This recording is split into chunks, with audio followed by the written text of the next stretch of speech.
I know the video is called How to Speak English Fast, but do you really need to speak English fast? Let me tell you something. Sometimes we think that native speakers speak fast and this is why they sound so natural. In reality, they don't speak fast.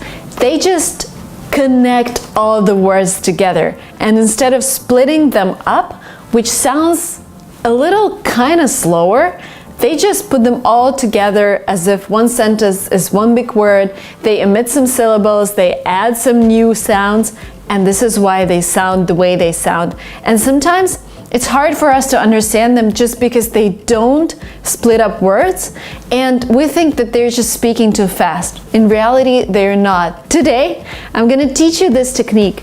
I'm gonna teach you how native speakers do it, so you can do it to sound more native, and so that you understand the mechanics behind kind of faster speaking, so you can understand native speakers.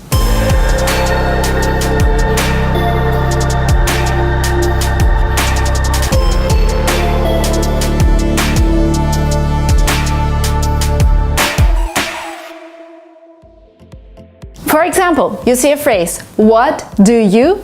For example, in a sentence, what do you do? But Americans would never say like this, what do you do?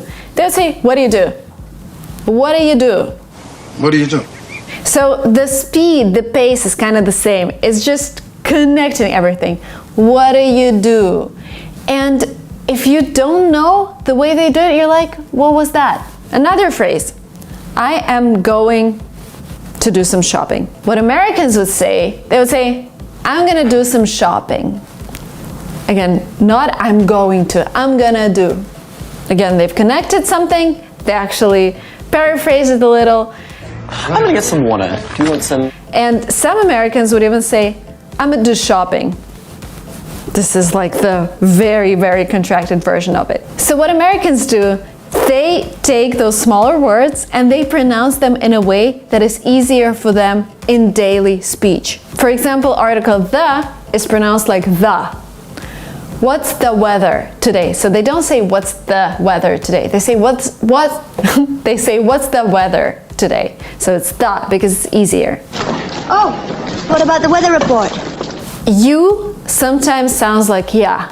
Do you want to go for a walk? Again, do you want to go for a walk? Sounds as if you just started learning English. Do you want to go for a walk? Sounds closer to being a native speaker. And another thing that you might have noticed, when we say what do, so we have T at the end of the word what, and we have D at the beginning of the word do, we kind of invent a new sound here. Instead of saying what do you do, we say what you do. So there is a sound ch, which appears in the middle. Again, this is a way to make your speech smoother, and this is what all native speakers do. For example, what you do for a living. What you do for a living. What you do? To make this even clearer for you, I'm gonna read a sentence out loud. The first time I read it, I'm gonna read it as a student. The second time I read it, I would try to read it as a native speaker. Let's do it. I am going to go out to Walmart. Do you need anything? I'm gonna go out to Walmart. Do you need anything? Again, I replaced I'm going to with I'm gonna go to Walmart, and I've connected Walmart with do. We have a word that ends with T and we have a word that begins with D. So I'm gonna go to Walmart. Do you need anything? And there is this ch that appeared in the middle. The next word, a little confusing, I know, especially when you hear this first in a native speaker speech. Something, they say something. I don't know why this appears, it's just the way the language evolves when people speak it, but can you give me something? This is sometimes what native speakers say, which is correct. Don't be confused, it's just the same as something. The next phrase, let me give you something. The Americans would say, let me give you something. So they just omit the letter T and you get let me get you something. Let me give you something. In American English, if you have a letter T in the middle of a word, sometimes you pronounce it as D. Letter, letter. Letter? Because it's faster, because it's smoother. City, you don't say it. City, city. City? It's like DNR, city. Bitte, and it sounds a little British, so in Great Britain they would say still bitte.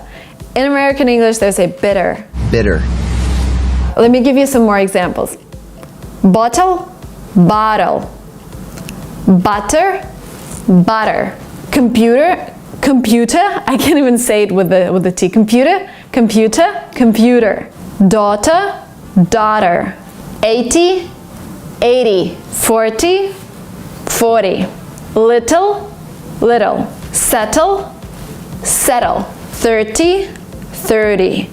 You see, this T converts to D all the time. As you noticed, it's even unnatural for me to say little, 30, just because I'm so used to, inserting D instead of T. This would come automatically, not automatically, automatically to you guys when you practice. This is first the way to speak faster. Second, this is the way to speak more naturally. And third, this is an easier way to understand native speakers because you now know how the mechanics work. Let me know if this was useful for you guys. The homework for you, the task, is write down in comments below what other words have T in the middle and you pronounce them with a D. Just what I told you, 30, 30, little, little, that kind of stuff. You can Google that, but make sure you write something in comments so that you can practice. Thank you so much for watching this video. Don't forget to subscribe, and I'll see you very soon.